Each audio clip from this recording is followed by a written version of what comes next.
మీ అందరికీ 140వ మేడే శుభాకాంక్షలు తెలియజేస్తున్నా.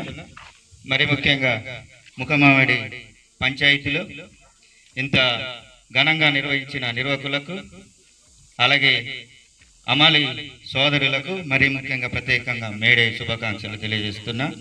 మనం ఏదైతే ఈ మేడే ఇంత గొప్పగా జరుపుకుంటున్నామో, ఏదైతే మన సేవకులకు రావాల్సిన హక్కులను పాలక వర్గాలు, ప్రభుత్వాలు ఇవ్వకుండా దానికి తగ్గ ప్రతిఫలాలు ఈ రోజు కార్మికులు పొందుతున్నారా లేదా అన్నది కూడా మనం గుర్తించుకోవాలి కామ్రేడ్స్.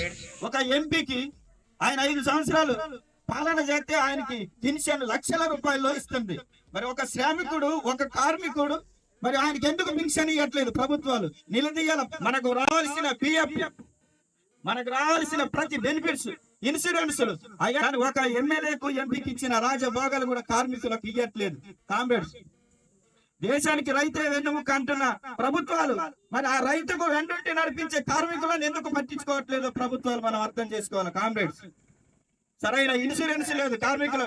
ఆయన చనిపోతే ఆయన కుటుంబాన్ని ఆదుకునే పరిస్థితి లేదు. కానీ అన్ని వెచ్చించే బదులు శ్రామికులకు ఇస్తే, వాళ్ళ బెనిఫిట్స్, వాళ్ళ పిఎఫ్లు ఇస్తే, వాళ్ళ ఇన్సూరెన్స్లు ఇస్తే ఆ కుటుంబానికి జీవన ఉపాధి కలుగుతుంది కామ్రేడ్స్. ఏదైతే సమాన పనికి సమాన వేతనం అంటున్నామో, ఏదైతే రెగ్యులరైజేషన్ చేయాలనుకుంటున్నామో, ఏదైతే బెనిఫిట్స్ కావాలంటున్నామో, ఆ బెనిఫిట్స్ కోసం మనమందరం ఐక్యతాటిగా ఉద్యమించాలి.